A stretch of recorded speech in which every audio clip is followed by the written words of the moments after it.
സർക്കാരിന്റെ 4ാം വാർഷികത്തിന്റെ ഭാഗമായി മുഖ്യമന്ത്രിയുടെ മേഖലാ അവലോകന യോഗം കണ്ണൂരിൽ പൂർത്തിയായി. മന്ത്രിമാർ, ചീഫ് സെക്രട്ടറി, DGP, 4 ജില്ലകളിലെ ജില്ലാ കളക്ടർമാർ, മറ്റ് ഉന്നത ഉദ്യോഗസ്ഥർ തുടങ്ങിയവർ യോഗത്തിൽ പങ്കെടുത്തിരുന്നു. കേരളത്തിന്റെ ആരോഗ്യ മേഖലയെ തെറ്റായി ചിത്രീകരിക്കാൻ പോലും ശ്രമം നടക്കുന്നുവെന്ന മേഖലാ അവലോകന യോഗത്തിന് ശേഷം മുഖ്യമന്ത്രി അവിടെ അഭിസംബോധന ചെയ്ത് സംസാരിച്ചപ്പോൾ പറഞ്ഞു. കഴിഞ്ഞ കുറേ ദിവസങ്ങളായി ആരോഗ്യ മേഖലയെ സംബന്ധിച്ച് ആരോഗ്യ മേഖലയ്ക്കെതിരെ ഇകഴ്ത്തിക്കാണിക്കാനായുള്ള പല ശ്രമങ്ങളും വലതുപക്ഷ മാധ്യമങ്ങളുടെ ഭാഗത്തുണ്ടാകുമ്പോഴാണ് മുഖ്യമന്ത്രി ഇക്കാര്യത്തിൽ ഇങ്ങനെ ഒരു അഭിപ്രായം പറഞ്ഞിരിക്കുന്നത്. സന്തോഷ് കണ്ണൂരിൽ നിന്ന് ചേരുന്നുണ്ട് വിശദാംശങ്ങളുമായി. സന്തോഷ്, അവലോകന യോഗത്തിന്റെ വിശദാംശങ്ങൾ, ഒപ്പം മുഖ്യമന്ത്രി പറഞ്ഞ കാര്യങ്ങളും. കാസർഗോഡ്, കണ്ണൂർ, കോഴിക്കോട്, വയനാട് ജില്ലകളുടെ അവലോകന യോഗമാണ് ഇന്ന് കണ്ണൂർ കൃഷ്ണമേനോൻ സ്മാരക ഗവൺമെന്റ് വനിതാ കോളേജിൽ ചേർന്നത്. മുഖ്യമന്ത്രിയുടെ സാന്നിധ്യത്തിൽ ചേർന്ന ഈ യോഗത്തിൽ മന്ത്രിമാരായ PA Muhammad Riyas, MP Rajesh, Kadannappally Ramachandran, K Krishnankutty, OR Kelu തുടങ്ങിയവരും പങ്കെടുത്തു.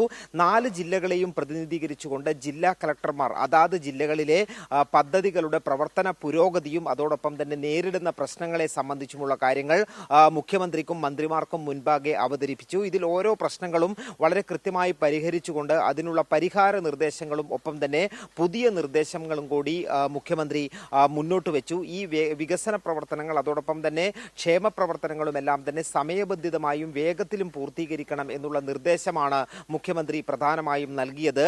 ഓരോ തലത്തിലും തീരുമാനമെടുത്തു പോകണം. തീരുമാനങ്ങൾ മുകളിലേക്ക് തട്ടിവിടുന്ന രീതി പലപ്പോഴും കാലതാമസം ഉണ്ടാക്കാൻ ഇടയാക്കുന്നുണ്ട്.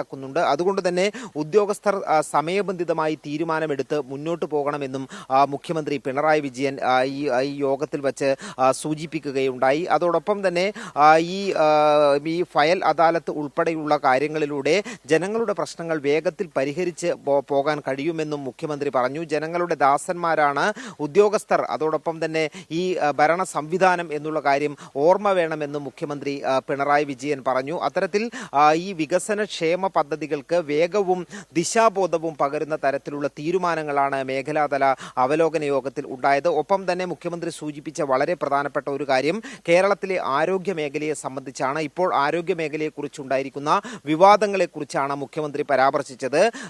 രാജ്യത്തെ തന്നെ ഏറ്റവും മികച്ച ആരോഗ്യ സംവിധാനമാണ് കേരളത്തിലേത്. എന്നാൽ ഇതിനെ തെറ്റായ രീതിയിൽ ചിത്രീകരിക്കാനുള്ള ശ്രമമാണ് ഇപ്പോൾ നടക്കുന്നതെന്നും മുഖ്യമന്ത്രി പിണറായി വിജയൻ പറഞ്ഞു.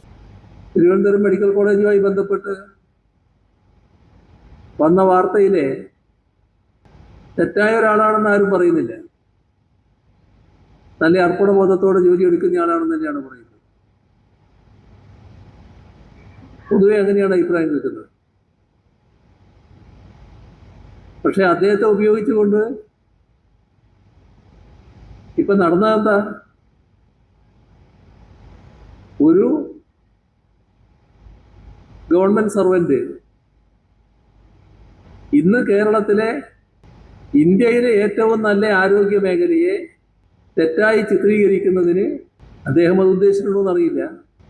പക്ഷെ അതാണ് വന്നിട്ടുള്ളത്.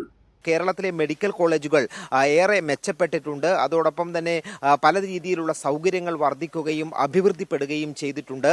ഇതാണ് ഇങ്ങനെയുള്ള ഒരു സ്ഥിതിയിലേക്ക് എത്തിക്കാൻ കഴിഞ്ഞത് ബോധപൂർവമായിട്ടുള്ള ഇടപെടലുകളിലൂടെ തന്നെയാണ്.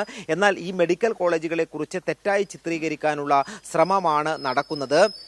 പലതരത്തിലുള്ള വളരെ സങ്കീർണമായ ശസ്ത്രക്രിയകളും ഇന്ന് കേരളത്തിലെ സർക്കാർ മെഡിക്കൽ കോളേജുകളിൽ വെച്ച് നടക്കുന്നുണ്ട്. എന്നാൽ ചില ഘട്ടങ്ങളിൽ ചില ഉപകരണങ്ങളെ സംബന്ധിച്ചുള്ള പോരായ്മ ഉണ്ടാകുകയും ഉണ്ടാകുന്ന ഘട്ടത്തിൽ തന്നെ അത് വേഗത്തിൽ പരിഹരിക്കാനുള്ള ശ്രമവും നടക്കുന്നുണ്ടെന്നും മുഖ്യമന്ത്രി പിണറായി വിജയൻ പറഞ്ഞു. എങ്കിൽ കൂടിയും ഇത്തരത്തിലുള്ള നല്ല കാര്യങ്ങൾ നടക്കുമ്പോഴും ചില നെഗറ്റീവ് കാര്യങ്ങൾ പ്രചരിപ്പിക്കാനാണ് ചിലർക്ക് താല്പര്യമെന്ന് മുഖ്യമന്ത്രി പിണറായി വിജയൻ പറഞ്ഞു. ഏതായാലും ഈ ഒരു വിശദമായിട്ടുള്ള പദ്ധതികളെ സംബന്ധിച്ച്, അതായത് ഓരോ ജില്ലയിലും നടപ്പാക്കിക്കൊണ്ടിരിക്കുന്ന പദ്ധതികളെ കുറിച്ചുള്ള ആഴത്തിലുള്ള വിശകലനവും പരിശോധനയും തന്നെയാണ് ഈ യോഗത്തിൽ വെച്ച് നടന്നത്. അതിനുള്ള തത്സമയ പരിഹാരവും പല പ്രശ്നങ്ങളെ സംബന്ധിച്ച് ഈ മേഖലാതല അവലോകന യോഗത്തിൽ ഉണ്ടാവുകയും ചെയ്തു. അതിന്റെ മറുപടി പ്രസംഗം നടത്തുമ്പോഴാണ് മുഖ്യമന്ത്രി ഏതൊക്കെ കാര്യങ്ങളിലാണ് ശ്രദ്ധിച്ച് മുന്നോട്ട് പോകേണ്ടത് എന്നുള്ള നിർദ്ദേശം ഉദ്യോഗസ്ഥർക്ക് ഈ യോഗത്തിൽ പങ്കെടുത്ത വിവിധ വകുപ്പ് മേധാവികൾക്കും അതോടൊപ്പം തന്നെ ഉദ്യോഗസ്ഥർക്കും നൽകിയത്.